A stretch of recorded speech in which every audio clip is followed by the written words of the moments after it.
Hey, welcome into another episode of Shoot the Gap with me, as always, the four horsemen of IDP fantasy: Jorge Edwards, Mike Wohlert, Hollywood Titan. Yes, I know that was a very catchy I intro. like that. Thanks That's very good. much. I've been working on that. I wasn't sure which direction I was going to go after the lack of affirmation that we have recently mentioned. It was going to be either beat each other down or lift each other up. I figured I would go the latter of the two and be the Oh, we're beating positive each other person. down.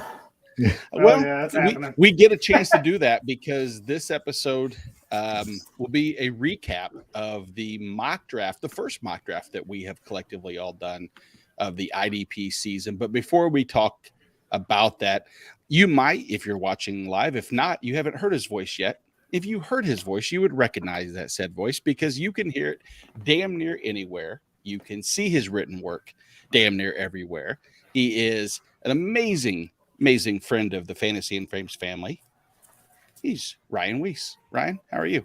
What's up, gentlemen? First and foremost, what an intro. Thank you so much, Nate. You're way nicer to me than when I invite you on the podcast. I'm just trying to get a second invite now. It's like a second date. You have to be on your best behavior and hope that I get invited back. No, I really appreciate it. I wouldn't want to talk IDP with anybody but you guys. As you've noticed, if you're in the chat here with these guys, even when I'm not on the show, I try to participate in the show because this is where I get all my info. One of my favorite moments last year was using Nate's article to beat Nate in the Fantasy and Frames tournament. So. It is true. It led you all the way to a fourth place consolation ribbon. Yeah. You could have said you used it 2 years ago to win the whole thing. But, I definitely did. But I was just referring to the fact that we played in the actual league together last year. We weren't in the same league the year when I won the whole thing. So. That is true. And if you had, I collectively in week 13 made sure to put all of the wrong players in there. Sorry for everyone else listening. You didn't know that I had an ulterior motive, is that Ryan was undefeated leading up to that point. And I decided if I just pick players like Kevin Baird and Myles Garrett and some of these other schlebs that are going to lose, nothing, not even a reaction out of Hollywood. Mike's stone-faced stoic as always. But you're treading dangerously. I like to, but and I gave Ryan his first loss of the season, which did not propel him to the championship. But he still has his trophy belt over his right shoulder to our left. If you see it, Hollywood Mike, obviously take a gander. That is what we all aspire for when it comes to the Four-Eyed Championship. Speaking of that, Jorge, any good news about the Four-Eyed Championship? Yeah, we have maxed out on the number of people who are allowed to register for it. So thank you very much for those who have responded to the various messages asking people to sign up. We will be making the divisions over the weekend. So that way on Monday, not only are you getting all your Scott Fishbowl action, you're going to get some Four-Eyed Championship information emailed your way to all the participants. So maybe, just maybe, Nate and Ryan will share the field of battle again this season. We don't know yet. We'll find out. But yeah, very excited to kick off the Four-Eyed Championship, which the drafts will start on July 18th. If we get to do a draft for people in our own respective divisions, I will tell you, Ryan, I will not pick you because I think one of the reasons why we have asked you to participate in a lot of the mocks and pay attention, be on here with us is everything, is that I think for a person who doesn't necessarily specify an IDP, you have a good grasp on understanding how different leagues are structured. And I mean, that's just, that's an intelligence, like an IQ type thing. But have you gained a further appreciation for IDP much more of the playing in some of these leagues? Oh, absolutely. I don't ever claim. I listen to your show and I'm in awe most of the time. You guys know more about defense than I've ever imagined to know about defense. But I love fantasy football. And Jorge, you've always used it as your pitch for IDP leagues is if you like scoring, play IDP, you get more of it. And Nate, you took the words out of my mouth. I focus on finding the edges in leagues and I focus on scoring and who's going to do better in certain scoring formats. In IDP, it's the same thing as long as you know how to use your researches and understand your league. That's the best advice we can give anybody about any league is please, for the love of God, understand your league scoring because it can be vastly different. And so, but my appreciation for IDP now, just paying more attention to where guys line up, when they're on the field, when they're off the field, snap percentages, learning that bad corners are great for fantasy and good corners aren't great for fantasy. Like, these are the things that you don't know if you don't play an IDP. And it brings a greater appreciation to the game in general. Yeah. What a excellent way of explaining that. I didn't get a chance to say hello to the other guys. Of course, we don't get a chance to spend that much time together. Mike, I know that it's your favorite hour of the week is when you get a chance to see me and the rest of the gang. How have you been since last time? Oh yeah, absolutely. You know, when I get to see all your ugly mugs with all of our faces that are built for radio. Wow. It's a good week. It's been a good week. A soliloquy of kindness, as always, from Mike. Hollywood. Hey, just remember, I included mine in there too. I lumped us all in together. That's totally exactly. I beat myself down more than I build myself up, but that's what I bring Hollywood on to do, is to tell me something that you tell us all about yourself, something that you like about each one of us. I'm kidding. I don't care. Let's move on let's talk about what you don't me off like. at the knees there, man. Exactly. I'm going to ask you that question in such a phrasing of, you get a chance to beat up or build up any one of the other four of us' drafts in this mock draft. And let's talk a little bit about this. We gathered 12. I even say IDP minds. Obviously, Ryan, I'm including you in this grouping. Appreciate it. Very, very difficult group. We did an IDP and offense mock because I think that's what, would you guys agree? I think that's what the majority of the players do, especially the newer into IDP. They don't jump right into a 25 round IDP only draft. Hollywood, would you agree with that? The mix is kind of the more sought after approach. Yeah, I think so. I mean, everybody's kind of got their own strategies, but I think a mix is where most people go with it, right? I think so. And I think for strategy's sake, IDP only strategy is, well, you're then just pretty much assuming which position I want to focus on, obviously depth. And then it's just a matter of, A through Z. And the offense in the IDP side becomes a little tricky. When do you take that first player off the board? What is your roundabout strategy to build the best, most dynamic team possible? And there's a lot of these questions that will be answered. Again, before we start, we'll mention the 12 participants in this draft. It is yourself or myself, whoever. We do use pronouns here at Shoot the Gap, so I don't like to me, thee, he. What's me. I was the first pick, followed by Gary Van Dyke over at the IDP Tipster and Gridiron Rankings. Then Ryan had the third pick. Ryan, by the way, I wanted to incorporate, I love the hashtag that you have, which it kind of insulates everything. Hashtag don't be a dick. So remember that, everybody, when you're talking about our teams. Don't be a dick. As well as Club Fantasy. Mike got the pleasure of picking fourth. Snipe City between these two. Mike, of course, our excellent DLF 4-for-4 and dancer extraordinaire. If you haven't seen it, tune back to 3 episodes ago and you're going to see the moves. Joey, the tooth of fantasy football guys and formerly of IDP guys. Yeah. Joe Zolo, who Ryan, he's the host of No Pun Intended. He's also the director of content for the Bismarck Larks. So if you get a chance to get out, go check out the Bismarck Larks and give Joe a little hello. Mace Reaney over at IDP Guys and Fantasy Pros. Jorge, our Booger McFarlane imposter / impersonator, and our, CEO. Kyle, of course, who was not able to join us tonight from Football Guys. Yeah, he's fired. That's 65. 64 times fired, 65 now. That is actually the new record for IDP content personalities. Zach Mags over at IDP Guys. And then, of course, Hollywood rounding out the top 12. Guys, let's break down this draft. Right now, for people, if you're watching, you see we have 15 rounds basically complete. I'm hoping Zach to be able to make a pick and Hollywood on air. Are you prepared to do that, Hollywood? If it gets to you, do you want to make the pick live and we can mock you incessantly, or do you want to wait? Sure. Excellent.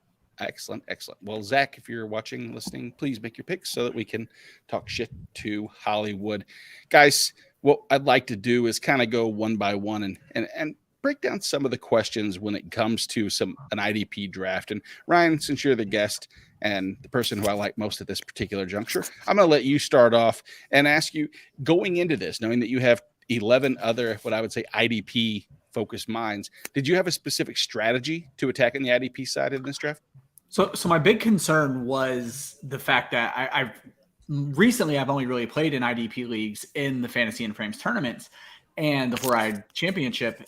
And you're dealing with a mix of people who are just starting off in IDP and folks who live and breathe IDP. So you can kind of throw ADP out the window there. At least you can get a decent gauge on it. Here, I knew everybody was going to be sharp. So I did have a concern specifically about TJ Watt, because last year I built my entire draft around getting TJ Watt. And I want to do it again this year. I don't know who of you is going to end up in my league, but we did this mock last year. I told you guys what round I was going to take Watt, and I took him in that round. So it worked out well for me. So last year I figured it would be the 5th. And then interestingly enough, in this draft, I had Nate Cheatham on our show a couple weeks ago and mentioned to him, I got Watt in the 5th. Is that a sound strategy? And he said he's creeping up at this point, and the 5th may not be viable to get TJ Watt. And so I was like, you know what? I got 1-3. I know I have the roundabout on the turn, so I wanted to really focus on taking Watt at the 412 or 410. That was my entire strategy, and then see how everything else fell from that point forward. But I was worried literally up to my pick, especially having Mike right before me in the even rounds. That made me the most nervous. I didn't know if he was going to pull the trigger there. So it was bated breath on the 4-9, waiting to see if I could get him at the 410. Yeah, and that always kind of goes in, especially if you're like with these mock drafts, we all kind of know each other to an extent, maybe not to the point where we know each other's strategies. You obviously would give a strategy away and say you're going to take him. Jorge, were you comfortable and confident that you would have declared a person you were going to take, or did you have a specific strategy in mind going into this draft any different than the rest? My strategy was just to read and react and just go with the flow of what the draft was giving me. Early, with everybody, in this mock draft, as Ryan said, everybody was pretty sharp with their IDP knowledge. So I just wanted to go after, I know it's going to sound really stupid and really simple, AKA my Booger McFarland take here, but I wanted the good players that would score me a lot of points. And that's basically strategy. Exactly. Shocking, right? And so I just went for the players I thought at the time showed the most upside, and I just kind of rolled with it until I got to a point where it's like, okay, I need to start addressing IDP, and then I just took it from there. Going back to for what you said, Ryan, that as far as what Nate Cheatham said, you're right. According to Sleeper, his ADP, TJ Watt, that is the 5th round. So you're spot on with where the major consensus is on the Sleeper platform. Yeah. Hollywood, let me ask you a question. When you do some of these mocks, and I don't know your take, I know that you're collecting a lot of ADPs, and a lot of people are 50-50 on mock drafts. Some people love them. Some people don't actually like doing them. I think that it throws off their strategy. When you do a mock like this, is it with a specific plan in place, or is it to try to do something different that you normally haven't done to see how that works out? Yeah, and I'll be honest, I'm not a huge fan of mock drafts because like you said, there's so many variables, options to that. Some people, I feel like they're doing it spot on as like they would do in a real draft, right? And then there's those that are, well, let me throw this scenario and see what happens here, or let me do this and see what happens here. So, for me, I guess a mock draft, it kind of gives me an idea of where players are going, that value, that range. And that they can kind of influence you a little bit if you're not real careful. I try to do them just to see maybe where players are going, to put that idea in my head. Okay, maybe this player is going higher than I thought. So if that's a guy I want, then I may have to adjust. But or maybe this player is going a lot lower, I can kind of let him slide. But outside of that, I don't take a whole lot from mock drafts. And that's fair. And I understand that. And I know that, Ryan only does mock draft Monday every single Monday in case you're new to this. And you can't participate in that. I have joined in and actually forgot to pick and lost track of time. Remember Holly or everybody when about 2 hours ago, we didn't know how time zones worked. Yeah, that's what happened to me with his as well. 100%. It was like, I got plenty of time. I got another whole hour. And it was already on the 6th correction. All of us Jorge but one know how time zones. Stop it. All right. Shut up, Richard. Okay. I didn't say who. I just said one of us. That's true. It was you. No, I'm the one that called him out, so I don't. I don't work for Jorge, so I don't care. Mike has no problem. He will tell you don't know time zones. He'll tell you don't know who the Cincinnati Bengals are. It will not end with that. But Mike, my specific question to you as far as this draft goes is when you do a mock, do you prefer to gather the ADP from a group of like this 12 where I'm going to say you trust our opinions, or at least the people in this draft's opinions when it comes to IDP mocks, or do you collectively look at just the larger sample of ADP data and gather your own information, knowing full well that there's some dipshits like myself that don't go, that miss the draft and then all of a sudden it's auto pick? You know what? I do these mock drafts not thinking about ADP because I'm trying to get into the mindset of honestly, screw ADP. Yeah. I agree. Get your guys. And you know what? If you get your guy 2 rounds early, who cares? If you're steadfast and you believe in somebody, and if his ADP is the 6th round, and you're like, all right, it's the 4th, he's probably not going to last. He may not last till the 6th, just because he just may not. Screw it. I'm all about getting your guy. And building your team around the guys that you believe in and that you want. Obviously, if you like so-and-so player, don't draft him in the 1st round. Like, I'm not saying that, but like, as you're getting into those, those early mid rounds and someone's ADP is the 6th round, but you're in the 5th, who cares? Or if you're in the 4th, who cares? Right. Get your guys. So that's kind of how I am. That's kind of how I attack these mock drafts. I want to get into the mindset of, all right, I want to get these guys and try to draft according to my guys. So, but in the, with Lewis Black, he did a hysterical, he made fun of Alzheimer's patients, and like Alzheimer's patients, I forget. And I draft according to the ADP, and I'm like, oh, I wanted that guy and he's gone. So I always forget, and I always forget my strategy and forget what I'm doing. So I'm really trying to get into a habit of drafting my guys. Yeah. And kind of screw ADP. I mean, I think that, and maybe Ryan will agree with me here, I'll take ADP for what it's worth, but sometimes I'll put, say, 50% credence into that.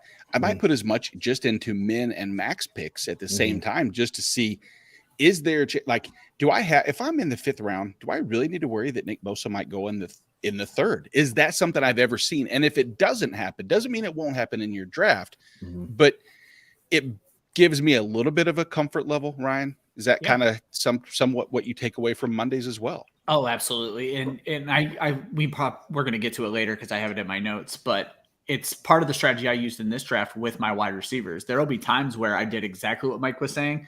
I could have taken my guy 2 rounds early, but with mock drafts, this isn't a real team. So I don't care what I get in a mock draft. True. I care about getting him on the real draft on Monday.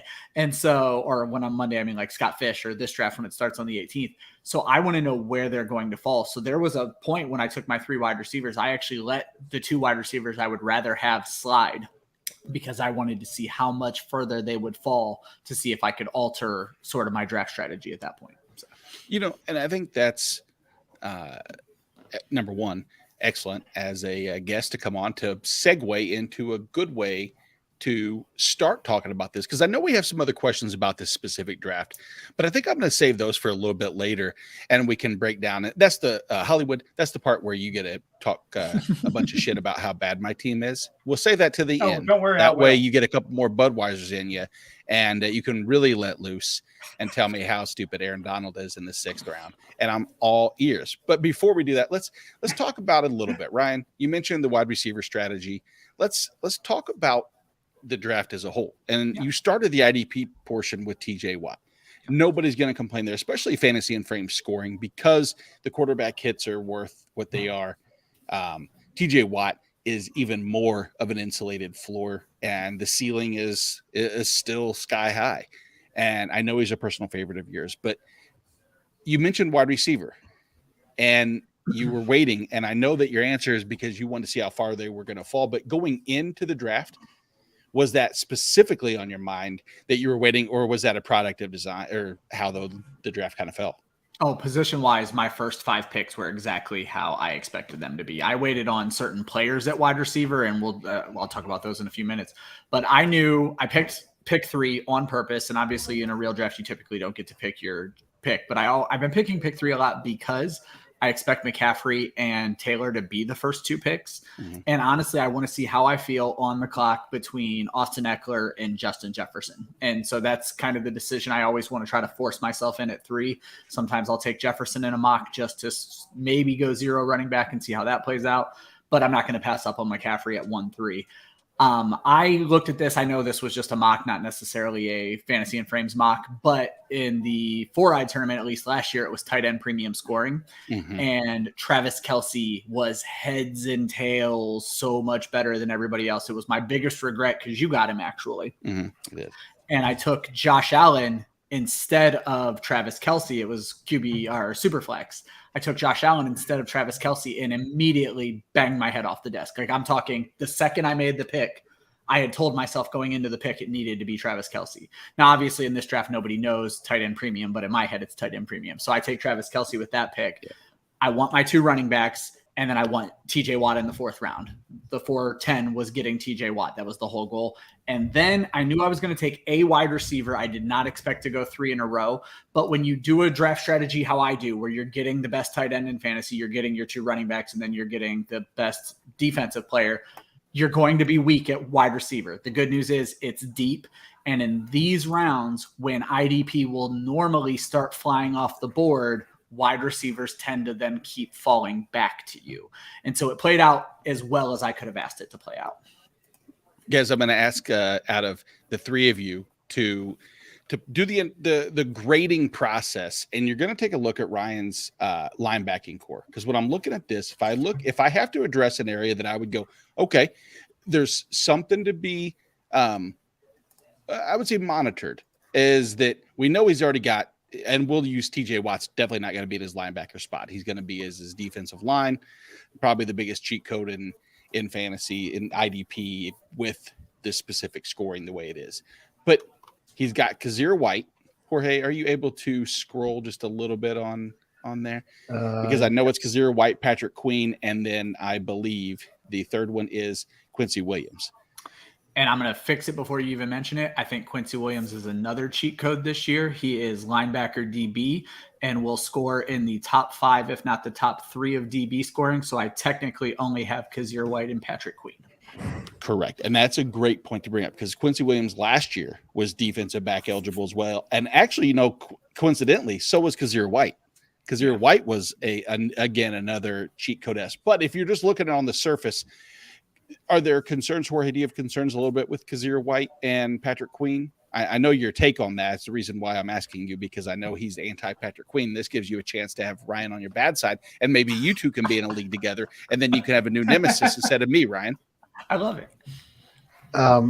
So given the direction the draft was going at the time and looking at the linebackers who came after Patrick Queen, Zadarius Smith, he's probably going to go in your defensive line spot because he's dual eligible. Mm-hmm. And then, you don't see a lot, the rest of the 15th round. By default, I guess that was the best option at the time. Dazir White, I loved him last year. I think everybody loved him last year. Somebody who played a lot of free. Played in coverage rather as a linebacker for most of his career. He was tasked with being more of a middle linebacker and excelled great. And when he went to Philadelphia, I'm like, okay, well, he's going to get plenty of opportunity there. Then we're Alex Singleton. I don't know whether or not, the additions they made on defense for Philadelphia, you're still going to see that that kind of production or that opportunity rather for Dazir White. I think his contract is like a 1-year prove it deal or something along those lines. Right. It makes you wonder whether or not they are really going to emphasize him going forward. But if they do, again, that's the big if, right? Here's the Booger McFarland thing. If he gets on the field, he's going to do well, Exactly. So yeah, but love his talent. Love what he's able to do when he's on the field. And then, Mike, with your, I'd say, experience with drafting from IDP standpoint for playing as long as you have, is there a situation that waiting at linebacker can still pay dividends because you have a chance to address the other positions, or do you think that puts you? Is it hard to catch back up at linebacker if you wait too long? I think the way linebackers are, I think it can kind of put you in behind because really after kind of those. A lot of what you see in the top 30 rankings, once you get past like those top 30, you're really hoping a lot of these guys see the field, and you're almost hoping that they hit what they did last year, and it just may not happen because you had, with Dazir White, you had a certain set of circumstances where you practically stayed healthy for an entire season. Is that going to happen again? Right. Is he going to see the field? The Kobe Dean is in there now. You've got the big hot shot rookie. Are they going to want to play him? And is this kid going to steal some tackle opportunities? And is Dazir White then going to be off on sub packages? So you really need to start paying attention to roles. So I make no bones about it. I want linebackers because I treat linebackers like running backs. I want the guys that are going to be on the field. I don't want to bank on a ceiling play from a guy who's playing 50 to 60% of the snaps, and because that's just not going to happen on a weekly basis. So I kind of want the guys that especially in redraft, that are going to be on the field. There's no in redraft. There's no harm in recycling some of those guys that have produced. So. So that's kind of how I look at it. I will say this, and it was some of the scoring. It did adjust who I went after first. Mm-hmm. So, but no, linebacker. Like I said, I want the guys that I can just plug in and set it. It's like my charcoal chimney starter. I light it and I know 30 minutes I've got fire and I'm ready to go. Exactly. Linebacker, same thing. I want the guys that I can just plug in LB1, 2, and 3, and I don't have to worry about it. Now with that being said, that's kind of how I look at the linebacker position. I want the guys that are going to be on the field. Ryan, when you're looking ahead now, excuse me, and to answer 2 questions. Number 1, as Sean said, how the hell is Williams able to be a defensive back? I don't know. Sleeper just has him as defensive back. Like Dazir White was last year, just does. As Joe Dirt would say, well, it probably wasn't Joe Dirt. I think it was more Kid Rock or whoever it was in the movie Joe Dirt. Why is the sky blue? Why is it, a him, 57 Hemi, whatever? It just is, and it just does, and he just is with Sleeper. Now, he's not on MFL and most other formats, so of course, but Ryan told everybody, and if there's one thing you can do, I scour the rosters before a draft ever starts. I'll spend half an hour, 45 minutes, maybe an hour, and I will try to itemize every single person that has that cheat code-esque type scenario. The defensive backs that are linebackers, or the linebackers that have DB eligibility, the defensive linemen that have linebacker eligibility, and I'll queue them up. I'll do it so many times sometimes that I get auto-picked, and guess what? I have a person like Dazir White in 20th, and all of a sudden he's a 4th-round pick, and I go, son of a bitch. But you have to take advantage of those things, and so maybe Ryan's taking advantage of knowing that later on there's a few linebackers that maybe he wants to target later. Or it could have been just we get, it happens. Are there any of the late linebackers that you really were looking at to target? I mean, there's a few, but again, honestly, I don't mind doubling up on the same team. I was probably going to take a flyer on Kobe Dean, which I know, again, doesn't make Mike happy because I'm going with guys who are now going to split time. But I will play for the ceiling just because of the floor I have with my two great DBs and with TJ Watt. And hopefully I've built a good offensive base at this point.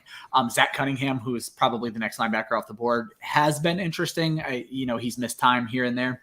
So I don't have a plan, but I will say, to Mike's point, I do tend to go in and start looking at snap percentages. Now I want guys who are going to be on the field because I need to build a base of 3 linebackers that I can start every single week without having to worry about it. But I will say in the past, and this is, I guess, ego and cockiness, in the past, I've been able to find those linebackers on waivers as well during the season. Mm-hmm. And so I don't fret at linebacker in the draft as much as Mike does, but we obviously have very different experiences because Mike, I'm guessing, plays with a lot of sharps. Not that Fantasy and Frames tournament isn't sharps, but it's a split. We had people playing in their very first IDP tournament, and so I knew there were going to be guys there for me. Exactly. And that's exactly right. And you hate to say you take advantage of the dum-dums, and it's not dum-dums. I'm obviously kidding, but people that have, you know what I mean? The lack of knowledge. I was a dum-dum to start off an IDP. I promise that. I still am in certain, but I do want to give kudos to your strategy. It is literally the first thing I do in an IDP draft. And it was the first thing I did in this mock draft was go queue up every / defensive player. And some of them are going to be great and I'll keep them on my queue. And some of them I'll go back through later on and be like, nope, I'm not taking this guy. And so that's my very first strategy because the / players do give you an advantage if they are an actual linebacker playing out of position for fantasy. Correct. I call that the Marcus Colston approach because his rookie year was tight end eligible. So, I mean, granted, that's, been a while, but 100% what it is. Most leagues don't, I'd say screw up, but give that option. And then, last question for you, Ryan, is you had the displeasure, as you mentioned earlier, of having Mike sitting there waiting for you to reach for that last bag of, fiery hot Doritos or whatever the hell it is, and he took them from your hand. Who did he snipe you on? Any stand out specifically? Well, I was going to say, to be honest, and Mike kind of already said this, Mike builds his team so differently than me. On the even rounds, we were never attacking the same position. On the odd rounds, we have a lot of players in common. So I may have stolen a player from him, but on the even rounds, if you look, we never once drafted the same position at any point. So we were not playing the same draft strategy. So I can honestly say at this point, no, Mike did not snipe me. He got players I want. If you look, our team builds now are very similar team builds, but he got players I want in the even rounds that I was hoping would fall all the way back around to me. So. Exactly. Well, Mike, that tees it up for you, my friend. Softball lob. Here you go. Did Ryan snipe you on any of your specific picks on those odd rounds, as we were saying? No, because Myles Garrett was always my top edge anyway. So, I took him maybe a little earlier than what I was going to, just because of the QB hit, and I was like, you know what, he's not going to last, and I know kind of how I want to build my first 2 IDPs. So I got in my mind, for me at least, the best edge. So honestly, no, he didn't. There's obviously, like he said, there was a few guys that I wanted, but for the most part, I think I got who I wanted. I'll throw one out real quick that wasn't a snipe, but after listening to Mike talk, I understand now how bad of a pick it was. I forced myself into grabbing my 4th running back in Damian Harris, and he got Blake Martinez on the very next pick. If I could flip those 2 with my current team build, I would be way happier with how my team looks. So, and I can understand that. I think that's actually, realistically, because when we talked earlier too about waiting at linebacker, if you look at some of the players that were taken after, and specific position wise, you're right. You have a little bit more of a solid base with that linebacker one, maybe more flexibility with some of the Justin Simmons of the defensive back approach, et cetera. Mike, you mentioned Myles Garrett. Obviously, you very high on, as you should be. He's, he's I think consensus 1 or 2 defensive linemen off the board in most people's eyes, depending upon how they, where they rank, what they want to do with TJ Watt, et cetera. You have Joey Bosa as your 3rd IDP target. I'm guessing because of as it should be, he is defensive line eligible with sleeper. Let's say this is an MFL type draft where he's only linebacker eligible. How much further down does he slip than the 8th round for you? Or do you even take him at where we're at now? Is he still on the board possibly for you? He could still he would probably be on maybe somebody else's team. Yeah. I wouldn't have touched him. I probably would have addressed maybe another wide receiver or maybe another edge player at that point. But Bosa is a pretty good source of hits and sacks, and playing alongside Khalil Mack is going to help him. But yeah, if he was LB only, no, I wouldn't have even touched him. Yeah, at that point right there, honestly, after Bosa, defensive line gets super thin. I mean, the next defensive lineman off the board is DeForest Buckner, and then Brian Burns, the Sam Hubbards, and Montez Sweat, which for me, the ceiling on Bosa is, leaps and bounds higher than the rest of those. Maybe not Brian Burns. I like Brian Burns a lot, but I still think Bosa for me is much higher. But contrary to Ryan, Mike, you went linebacker heavy, and we talked about that. But I want to talk about one of your linebackers in Cody Barton. So on a scale of 1 to Michael Jackson, how happy are you that you got Cody Barton? I mean, those three linebackers. I mean, if you Wagner, Martinez, and Barton, I'm more than happy. And honestly, I love it. But also to address probably maybe number 3, he might probably be the reach. Yeah. But knowing a lot of I know you, Hollywood, and Jorge know I love Cody Barton. So it's like, all right, one of these MFers is going to snipe him from me. So I might as well just take him right now. So you guys know my infatuation with Barton. So I'm like, all right, screw it. I got to take him now.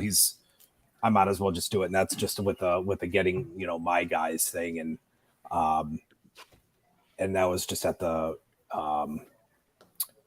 the sacrifice of another position. But yeah, no, I'm definitely happy with Barton and those 3 linebackers.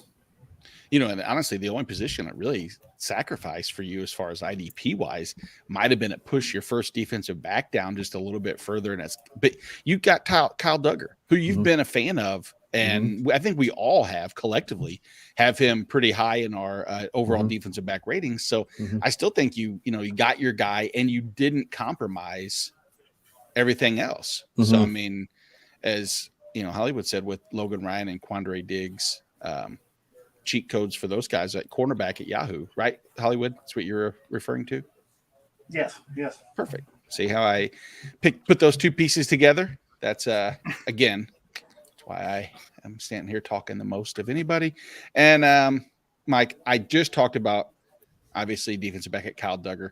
You only have the 1 so far.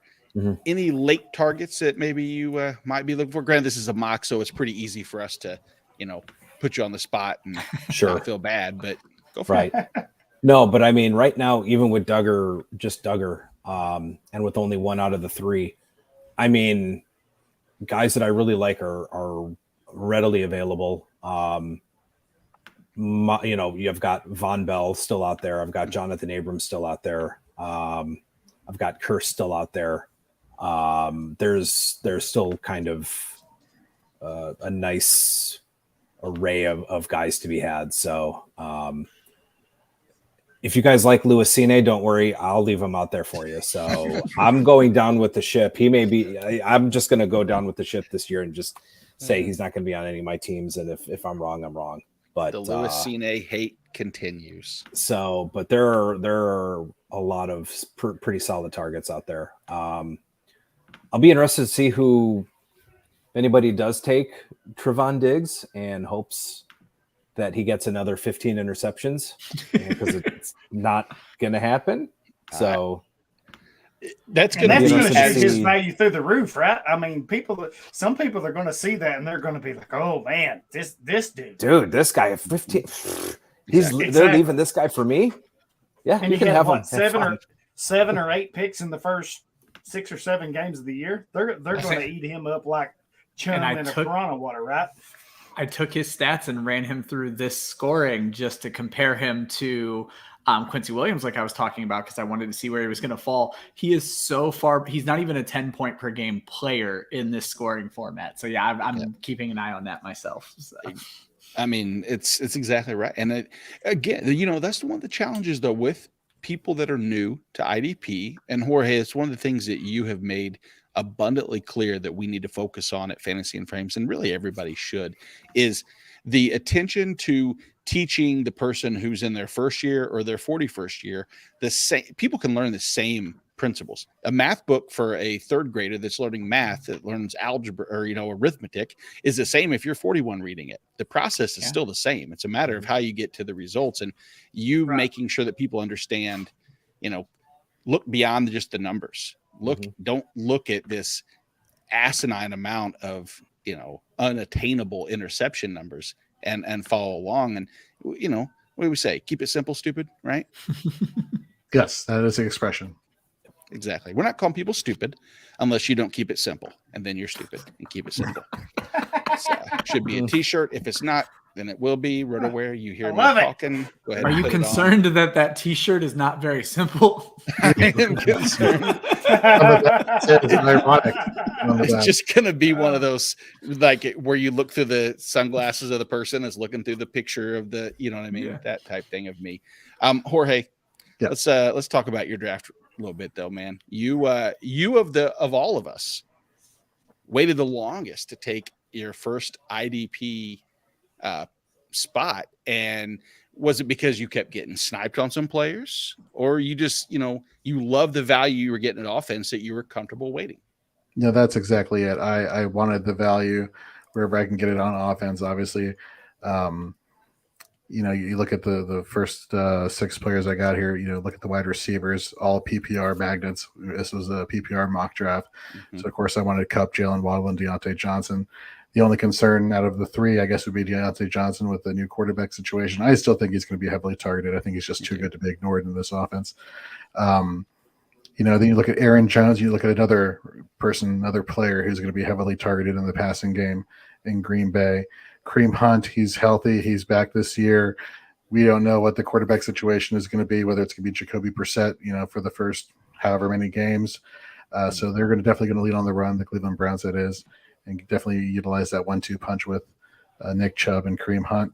Rashad Penny, that may have been a bit of a reach, but, you know, as it stands currently, he's entrenched as the starter. Whether or not that, you know, whether somebody usurps someone like a Kenneth Walker, or, you know, Kenneth Walker, because I don't think Chris Carson's coming back to playing football ever, given the reports that we keep hearing about his neck injury.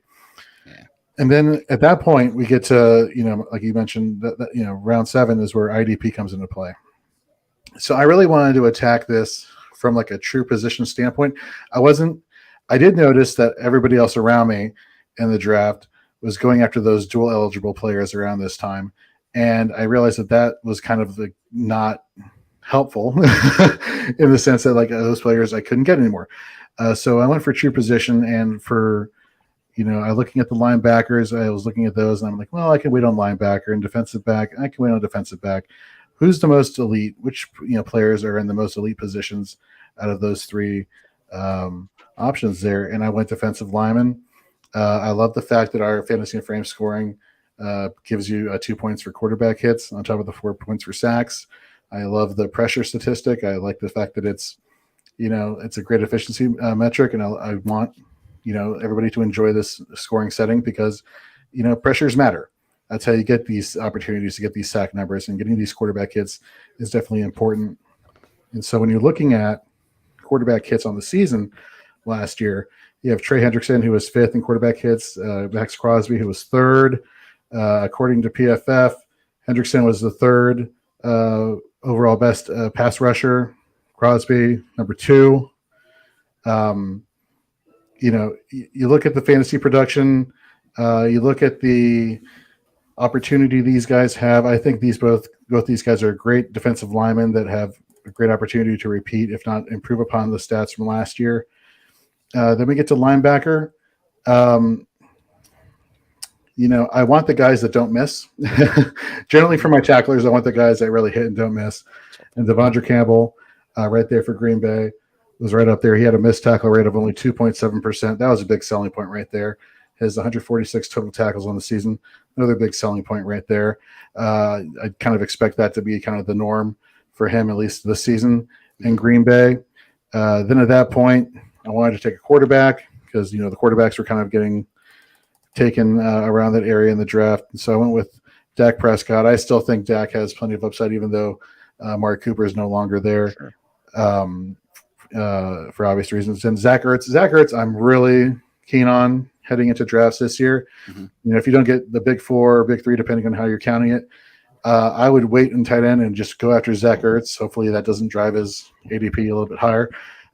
You look at what he did towards the end of last season with Kyler Murray, the rapport that they had, the fantasy production they had, and again, no DeAndre Hopkins to start the year, similar to what it was towards the end of last year. I definitely see that carrying over into this season. And then we get into my first defensive back in Buda Baker. Look, I was crunching through some stats with Buda Baker and looking at his fantasy production since 2019. In terms of like snap alignment, in 2019 he had 340 snaps in the box versus 544 at free safety. Mm-hmm. So not exactly close, but somewhat close. Then in 2020, he had 368 snaps in the box versus 443 at free safety. Okay, that's better. That's close. And I say that's better because the more box snaps you have, the more ability you have to stop the run and get those tackle numbers and jack your fantasy points per game average up. But last year, he definitely his most down year out of all his years in the league in terms of fantasy production. He had 286 snaps in the box compared to 588 at free safety. That is a huge drop off. And we saw the emergence of Jalen Thompson last year. And I think we've all in the shows previously, especially Mike, has voiced his displeasure for the hype behind Jalen Thompson and thinks he's going to come back down to normal this year. I look at last year as an aberration for Buda. I see him coming back, and coaches obviously saw what happened last year with his performance, and I think they'll make the appropriate adjustments and put Buda back in the position where he's most successful. Then we get to linebacker. Again, I wanted to address the linebacker situation. Here, I was just shooting straight for upside at this point. And I know there were other players on the board, like Christian Kirksey was available, currently the middle linebacker for the Houston Texans, who played very well last year, high tackle volume guy. But I wanted Pete Werner because I recently did an article on him over at fantasyandframes.com. One of the things I noticed about him is that, again, a guy who doesn't miss his tackles, only had a 1.6% missed tackle rate. And he's going to be lining up next to Demario Davis this year as a starting linebacker. I just chasing upside there and chasing the talent and chasing what's around there. Then we get to Kevin Baird. That's for you, Hollywood. You can take that as me either sniping you or doing it out of respect for you. One of the two, however you want to take it. That's what that pick was for. Definitely a snipe. That's how I'm taking it. Well, he had a chance to take him technically when he took Gregory Rousseau, and elected not to. So that's on him then. I don't disagree. That's what I'm saying, and we'll get to Hollywood's. But yeah, you round up with Kevin Baird and then Kenny Moore. It's a blatant shot at me. That's why I'm taking it. Oh, I You're welcome. Here's your chance, Hollywood. We'll be coming up here shortly. Maybe you can take someone that Jorge might have been thinking about in picks 16 and 17. Jorge, I know you are rounding out your picks. So, Kevin Baird, obviously, to take a jab at Hollywood. Kenny Moore, defensive back, solid pick for 15th round. The number one, basically, corner / DB out, safety out there, right? Yeah, I mean, look back to last year, he was the number one targeted cornerback in the slot. 2020, number 6. Last year, he was averaging 13.2 points per game. The year before that, 12.5. So, I like the cornerbacks that are targeted, that have the ability to make tackles. If you're going to pick cornerback, you want that to be the case for your cornerback situation there. And let's make no qualms about it. He has a high missed tackle rate, I think, of like 13.2%. So when I'm looking at Kevin Baird and Kenny Moore, one is a product of efficiency in Kevin Baird.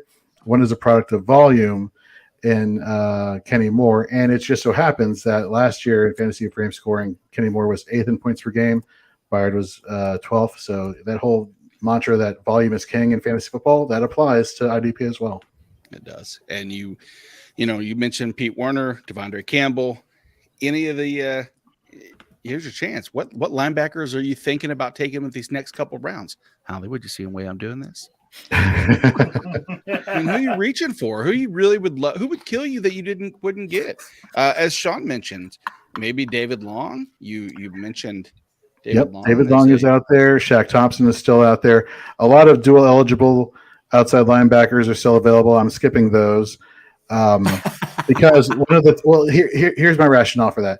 When you're doing your drafts, especially on sleeper with these positions that are dual eligible, like a linebacker / defensive lineman, if you're trying to fill a defensive lineman spot, well, the default setting is to assign that player's first designation to that particular spot on your roster. Yeah. So that would have added to my bench versus my starting roster.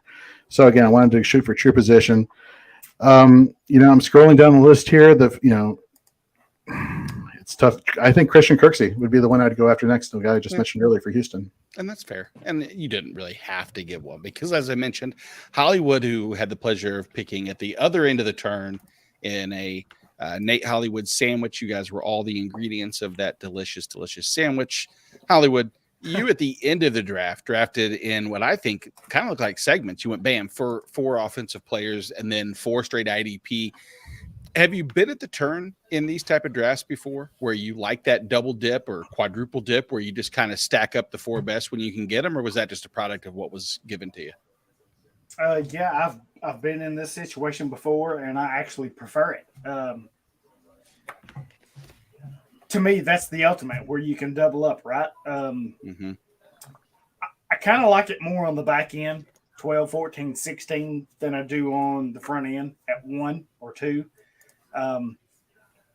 Because that's a pretty good long way around in a serpentine, right? As far as, we were talking about IDP, I have a set round that I'm looking at IDP.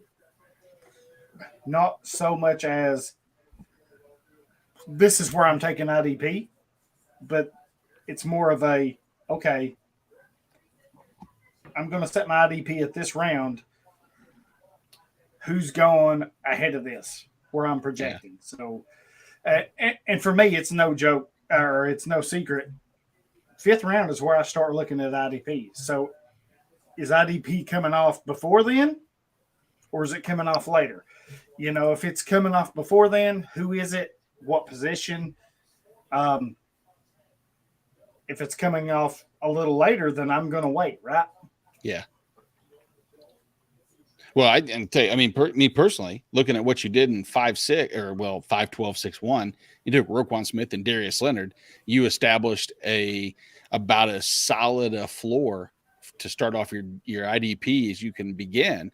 And then you theoretically, in maybe some top 50 overall formats, you could have 3 of the top 5 players because Derwin James is very easily in our state rankings the defensive back 1.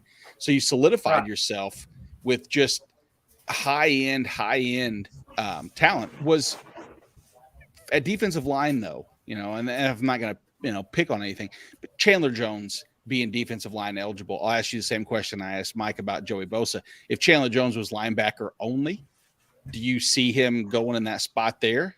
Or is that just strictly a defensive line kind of cheat code move? Yeah, that's a cheat code move there. I mean, if you're locked into defensive line, I think he drops a little bit. Or linebacker, you drop a little bit there. Which I've got another player that's kind of the same way with Khalil Mack a little later. Which sleeper is so odd to me in a way because most of 90% of my leagues are NFL, right? So these cheat codes you don't always get on the NFL. Yeah. So I think sleeper, the format changes the game, right? And I'm looking, like I said, 5th round's kind of where I look. TJ Watt come off in the 4th, and that's good. That's a good pick if you think he can duplicate what he did last year. For me, that's a little early, but that's okay. Wasn't a big one, but then you have Parsons come off at 5'5". That's kind of where Parsons kind of triggered me in a little bit because, like I said, I'm looking at, okay, 5th round, I'm going to look at IDP, who and what is coming off the board. What I kind of expected. Parsons is like, okay, here's your linebacker. Kind of like what I had done earlier to that point with Tariq Hill, Joe Mixon, Cam Akers, T. Higgins. So I had a 2 and 2 there. Mm-hmm. So with the 5th, 6th on that turn right there, that's a perfect opportunity for me to get 2 studs, right? Roquan and Darius Leonard. And it kind of triggered it a little bit, right? Because on the other end, there's 5, 4 12, linebackers 6, 1 on the other taken. end, you got Jordan Brooks come off, you got Devin White come off, then you've got Max Crosby, Danielle Hunter, and then it's back to me. So you really start to see those. Yeah, you start to see those IDPs come off the board. Now, if Parsons had not come off there, I would have probably waited another round to see what's going on. Interesting. And one thing, I don't know what it is. It's just something that I've been doing lately. If the scoring is balanced, especially with linebackers, I'm doubling up on linebackers every time. If I can hit it right on that turn, I'm going to double up on them because, I mean, that's tough to beat. I mean, Roquan and Leonard, that's tough to beat. And if you look, I went back with Derwin James and Logan Wilson the next 2 rounds. So I went Smith, Leonard, James, and Wilson. That's for your first 4 IDPs. That's pretty damn tough. That's going to be hard to beat right there. Exactly. So, Jorge, let me ask you a question. And also, not to interrupt you, but one thing that I have kind of noticed, if you're in a position and you can do it and you're willing to take that risk, you can put pressure on the rest of the league because Roquan Smith, Darius Leonard, oh, shoot, he's took 2 linebackers right off the bat. And Parsons is already off the board before I even got there, right? Correct. That puts some pressure. It gets other owners, managers thinking, okay, shit, what do I need to do here, right? So with them already thinking IDP, that kind of opens me back up to offense if I want it there. Yeah. And in this case, it led to basically, I'm not going to say forcing people to make decisions, kind of like you said, with, maybe push some IDP up a little bit. It makes people make a decision like Jorge, like I would ask you, like I was going, and say here is that you took Rashad Penny as your 3rd running back. And you just mentioned that earlier, that maybe there was something. If Darius Leonard or Roquan Smith happened to be there, if Hollywood had pushed that back, is that an immediate snap call? Would you have taken one of those 2 linebackers with that pick if they were both either available? Yes. And that's what I was 100%. Absolutely. Oh, that makes me feel so much better. Oh, that's exactly the thing, though, is, you got to look and see. It's like, man, that it does force the envelope. It's kind of like in super flex leagues where, that the quarterback runs as heavy as they always are. You kind of want to, you see value at offense and you think, man, I really would love to get this receiver or running back. It doesn't matter who the person is. It's all about situational. Is maybe taking that quarterback, even though you want to wait and say you're fine with Derek Carr as your 2 or Kirk Cousins or whatever some of those value picks a little bit later on are, if you want to consider it later. Does it force others to then just continue that run of quarterbacks and you still have that offensive viability late? It's, it's always kind of hindsight once it's all over is what was the correct move. Let's not do hindsight. Let's look a little, I'm going to say foresight or current. What's current? I think Ryan has a question, actually, Nate.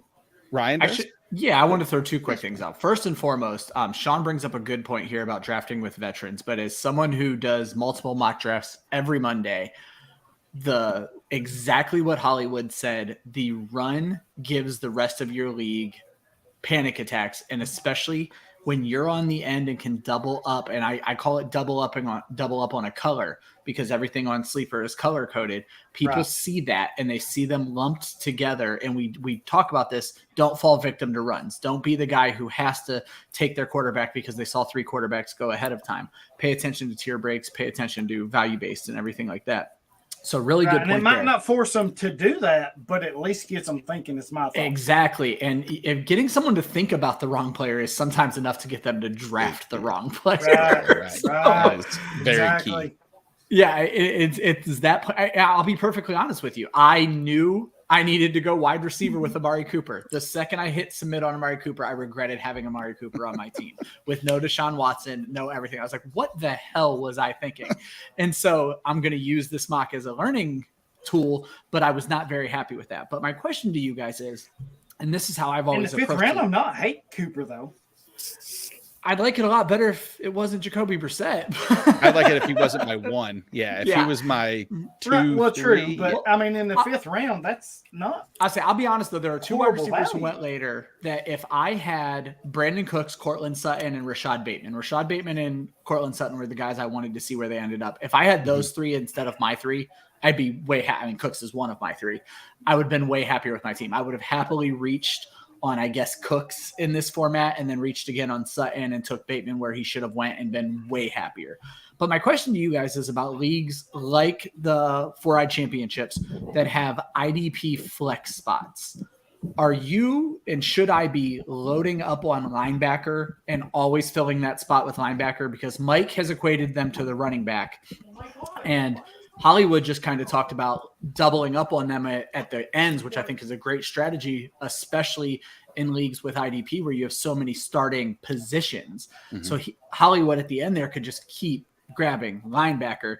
And a big, theory with 0 running back is grab as many wide receivers as you can start right away. And it sounds like with IDP flex, linebacker would be that. Am I correct in my assessment there? I think so. And I also think that maybe by comparison, when you get to flex, I might say that it's more hearkening to like a wide receiver in a PPR scoring is the linebacker, just because they seem, because, there's just more plentiful wise, and you can always guarantee you're going to get yourself that kind of that 7 to 8 point floor. If that's the number. Obviously the numbers are relevant. It could be 1 billion points if you get 100 million points for every tackle. You know what I mean? So, which we should do, by the way, Jorge. It's 100 million points for every tackle, 2 billion for every reception. I want someone to look at the score and be like, "Did you see Ryan beating 2 billion to 1.97 million? Best day ever." Changing the graphic now. It's just going to be one rolling style, but I would say so. That's my answer is yes. That's linebacker.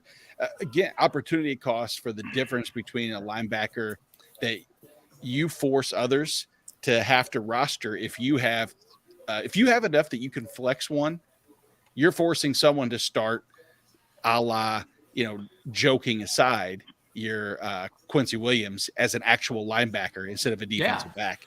And that's kind of my thought process, right? Roquan, Leonard. And then I come back around, I get the safety, Derwin James. And then I turn right around and get Logan Wilson. That 1, 2, 3 at linebacker, I'll stack that against anybody in any draft IDP. Yeah. But I'll take this a step further, and again, it depends on your scoring. So in particular for this, fantasy and frame scoring, taking somebody who is, you gotta be mindful of people like overtaking linebackers. I understand the tackle volume. That's why you're going after linebackers for your fantasy points that way. But if I'm taking somebody who's like an LB5 on most teams, or I can get somebody who has a dual eligibility, like a Matt Judon, who can help me in the department where we have quarterback hits counted and sacks counted, and I would go Matt Judon. I would take the upside with a higher person that has dual eligibility than going for just your 5th LB6, L5, 6, 7, so on and so forth. Yeah, that also goes. So let me ask you this. Of course, Smith and Leonard are LB1s. Logan Wilson is LB1 on Cincinnati, right? No, Logan Wilson is LB1 on Cincinnati. So essentially, I've got 3 LB1s. I think he was referring to an LB1 in terms of the top 12 scoring linebacker. Mm-hmm. Yeah. Oh, yeah. I got you. Okay. I got you. I mean, again, that's like I look at Mike's team. Mike, here I see you have Bobby Wagner, Blake Martinez, Cody Barton as your 3, and the next linebacker that you could take would be in your flex spot. And maybe it's all about timing too. I mean, granted, right now he just rattled off 2 other guys in Jonathan Abram, and I remember who the other one you said, Jesse Bates, is that, if you had the positions, that's another trade-off. Sorry to go on a tangent and a little sideways, but if you don't have offense, do you address your offensive flex spot first or your IDP flex spot first? If you have multiple, because at that point, if you go on IDP flex, there's a chance that you're at that point jeopardizing who your offensive flex spot would be to some capacity. So then knowing your scoring format, if the variance between who's left, again, use the term opportunity cost, what is the most value? But collectively, I think linebacker is probably my answer for a flex, just because I think I want higher floor than potential ceiling plays on a given each week. And maybe you guys might not agree with that. Jorge, Hollywood, Mike, you guys might rather go for the ceiling every time. Oh, before you answer, I don't want to get too far ahead, and I don't want to leave Hollywood high and dry. He has 2 picks to make in the mock draft. Yeah, you went tight end with Freiermuth. Interesting. I guess not interesting. That's pretty much. If this was, as Ryan said, this tight end premium for the fantasy for a championship, and so Freiermuth probably wouldn't last to the 15th round in a tight end premium league, most likely, but not everybody knows tight end premium. Did you know it's tight end premium, Hollywood? Yes, I did. Say yes. Good answer. Good answer. I love the dramatic pause. Yes, I did. I know. So here's this is all right, Ryan. Let me ask you this: You're looking at it. You're looking at his team. Yeah. Do you want to take a guess of Hollywood? Do you know who you're taking? Yes, I do. No, it doesn't. He's looking for Drew McIntyre. Yeah, I'm kind of taking a chance here, but I do know who I'm taking. Is it a third quarterback? No. Was that by design? Was that no? Because that was he said he got auto picked.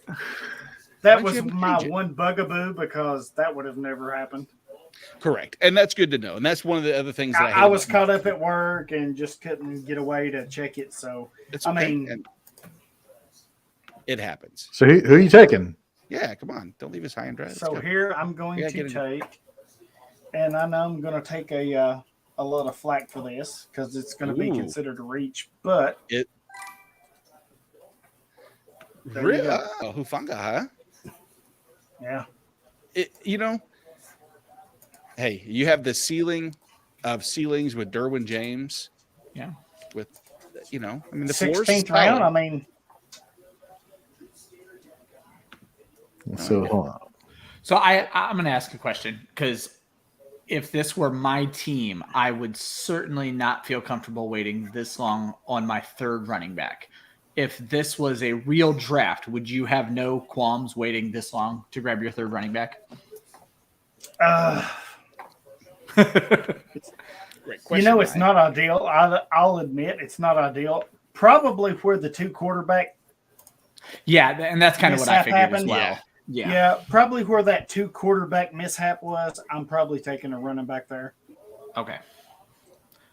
And that, Mike, that's one of the things that I find extremely challenging about IDP leagues like this, is that if you want to talk about the person who, outside of the guy that just likes to play fantasy football because they want to have,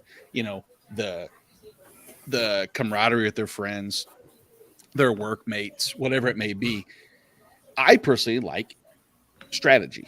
I think that it's a thinking man's game much more than people give it credit for. And IDP makes you have to expand on that so much more. Is that one of the areas that keeps you engaged in IDP, or is it just strictly because you love defense so much? No, it's always trying to find different things to try. Like last year, in a league I'd been in a redraft league that I was in a lot, previous years, I'm like, let me try taking my first IDP in the 5th round as opposed to the 8th round. Well, I won't be doing that again because I got screwed on running back. So, Right. so it's just trying new things. I guess trying and testing new things. So in that, I'm like, okay, I know not to take a linebacker or an IDP in the 5th round this time. So I'm not going to do that again. Because I think there was a bunch of pretty solid guys that I missed out on after doing that. Yeah, I got Roquan Smith, but at the expense of taking someone like Cooper Kupp. Yeah. So, I was like, all right, well, you live and you learn. So, but yeah, I always like to see, how people draft and just how people react to things. So I don't necessarily panic. I don't think is the word. Just because when I saw Hollywood take Smith and Leonard, I'm like, all right, that's pretty sharp. I had already in my mind that I was going back-to-back IDPs with I think it was the 4th and with the 5th and the 6th. Mm-hmm. Yeah, with the 5th and the 6th. So I was like, yeah, I wasn't really enamored with anybody at receiver or running back. So I'm like, all right, I can get 2 elite players back-to-back here. 2 of my favorite, a couple of my favorite guys. I had Roquan, Leonard, Wagner, Brooks, and Oluokun in kind of the same tier, but I knew I wasn't going to really touch Jordan Brooks because I wanted Barton. So okay, I was going to ask. I'm like, Yeah. whoa, what do I not That's know what I about was like, Jordan Brooks? No, I'm not paying. I'm not paying for Jordan Brooks's. I'm not paying for Jordan Brooks's season last year. That's just the way I'm looking at it. I'm just not paying for that again. I'll take the value in Cody Barton, who's going to probably be the 3-down linebacker, and get the value there. That's kind of how I'm thinking. That's how I'm approaching Jordan Brooks this year. Okay. And even Oluokun. They're going to probably score. They're going to be good. They're going to rack up points, but I'm not paying for those 2. I'm not really paying for last year's stats because they're more. Brooks was a breakout. And I think a lot of us who write had a feeling he was going to break out. To the extent that he broke out, I had no idea he was going to explode for 180 tackles. Yeah. So now his role hasn't changed. So he's in the same role as he was last year. So nothing has really changed with him. Cody Barton's role has changed. Mm-hmm. He's gone from a special teamer and a guy who's only playing 20% of the snaps to a 3-down guy. So he's going to, as long as things stay the way they stay, he's going to way overshoot his ADP and his value this year. So that's the way I'm looking at the Seattle linebacker position. Yeah, and that's fair. So that's kind of how I looked at him. Like, all right, Wagner is pretty safe. I know what I'm going to get with him. So that's kind of how I approach that tier. And AJ Dillon is, as kind of my flex running back. I don't hate it. Allen Robinson was a guy I want, and I probably reached on him even a few rounds earlier than probably normal, but I knew I wanted him. So I'm okay with him as my second wide receiver, and really only took Renfro because I already had Derek Carr. So I'm like, all right, might as well just double up there. Yeah, why not? But yeah, that's I don't really panic. I mean, if Nate or anybody took Wagner where they took those guys, so like if Wagner went before my pick, I probably may have looked at the running back or wide receiver a little bit more. But once Wagner was there, I'm like, yeah, that's who I'm targeting there, and I've got the elite players at the position. Gotcha. Jorge, real quick, there's one last question for everybody. If you had to have is there a reach and a steal from the IDP room that you thought that might have happened in this draft? Great question. If I had to pick somebody, it would probably be Zaven Collins. I actually it's funny that these 2 went back to back. It was Zaven Collins and Bobby Okereke. I like Okereke better. Yeah. I like Demario Davis better. I like for the reasons Ryan brought up earlier. Quincy Williams. I obviously I'm biased towards Pete Werner. I think I think he could have waited for Zaven Collins, although he's blowing up in the IDP world in Dynasty and pretty soon in redraft. Yeah, that'd be the person I think was probably a reach right there. Hollywood, what Which about I'm you? taking advantage of that, right? If you see a Zaven Collins getting drafted earlier than you expected, I'm taking advantage of that, right? You go ahead and take your Zaven Collins. I'm going. Oh, sure, yeah, of course. Pick up. Yeah, you're jumping all over that. You're attacking that. Yeah, and so who's winning this draft? You guys? Who's anybody? Well, I am, There doesn't have to be an answer. Oh yeah, Besides there's an answer. There's only one answer, but Well, I had a couple of reaches I wanted to ask you guys about because you guys are way deeper in this than I am. But two picks that struck me as odd. Chase Young as the defensive lineman 3 after a really subpar year last year ahead of Aaron Donald seemed very weird to me. Mhm. And then Jeremy Chin, I think, what did I have him? I think he went as the DB 3. And I like Chin as much as the next guy, but I felt like that was far too early as well. DB 2 in the 8th round is what I think he went on. Ryan's my boy. He's 2 for 2 on that. Number one, I 100% agree with Chase Young. I think the name supersedes the production so far. I think we all could. Nobody would be floored if Chase Young. And at the right value, you're taking Sweat over Young. Yeah, I'm personally outside of the one, like Dynasty League that I have Chase Young. I don't think he'll be on any of my other teams, and I'm not knocking him as a potential for what the outcome could be. I think we all know nobody would be absolutely floored if Chase Young had double-digit sacks and finished as a defensive lineman 1 on the season. I think we would be shocked a little bit, but the pedigree can support that. Right. But the production hasn't yet.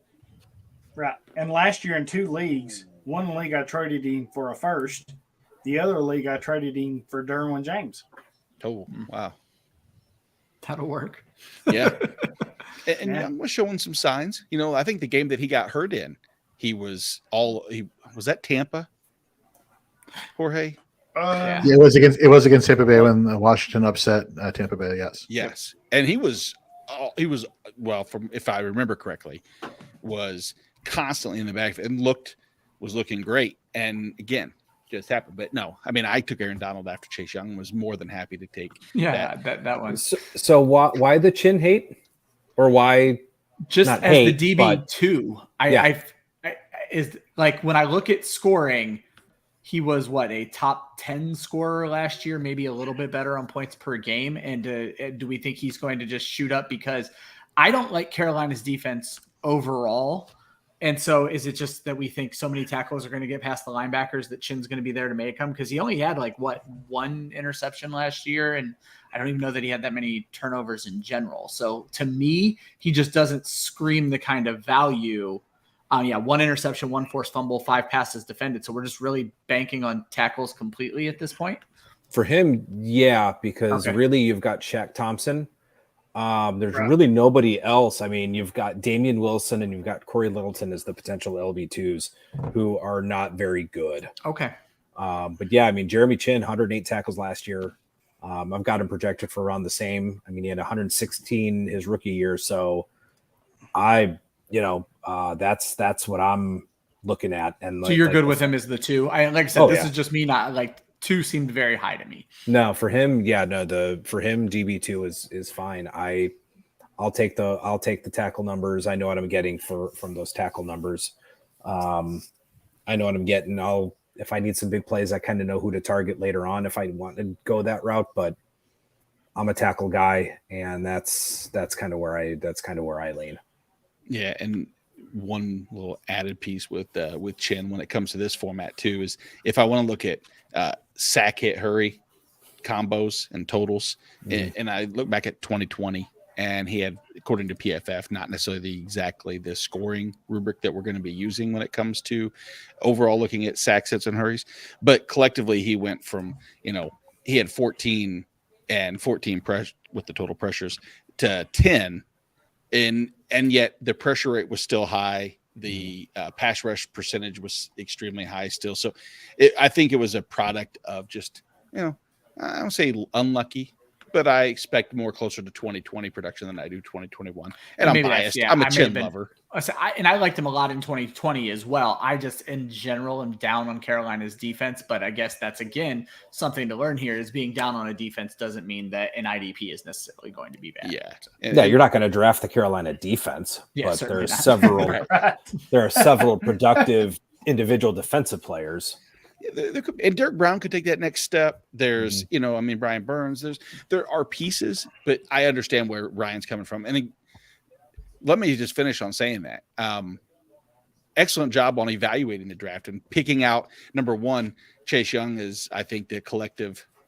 Not what, because I don't want to knock Nate for taking him. Because I'll knock him. I know.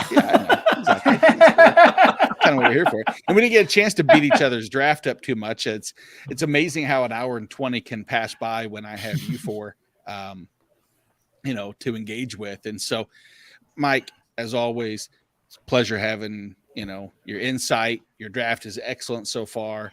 Hollywood, your insight, your draft is garbage as always. Tyreek Hill with the first fourth wide receiver off the board is just asinine. He's going to have about 950 yards receiving, 4 touchdowns, and he's going to finish as the wide receiver. 18 you shouldn't be butthurt because he left your team. Not butthurt. Right? I'm not butthurt at all. He chased money, and I don't blame him one bit. But, okay. I don't blame him for chasing money, but you're going to miss him. Oh, yeah, we will miss him. You will miss the playoffs with this team because of him. But moving on. Thank you so much to the softball, Jorge, as always. But Ryan, since we don't get a chance to speak to you every week, tell us a little bit about what you have going on. How can we find more of your amazing words and work? I appreciate it. So I do almost all of my written content for Football Guys. I just did the Seattle team report, offensive and defensive. I'm sure I didn't do the defense as much justice. I need to go back in and take a better look at Cody Barton, obviously. But the Seattle team report for Football Guys, typically an article or two every week. I'm always in there, roundtable articles and things like that. And then any podcast that Club Fantasy puts out, I'm probably involved in it. I have way too much free time, and I like to spend it talking fantasy football with them. So we enjoy spending our free time with you as well. I hope you can join us again at some point. Maybe if you ever need any of us, I'm sure everybody would be more than happy to jump in and join. Hollywood was saying he would love to do every mock Monday. I know. He's so into mock drafts. He would be an excellent person to have on there.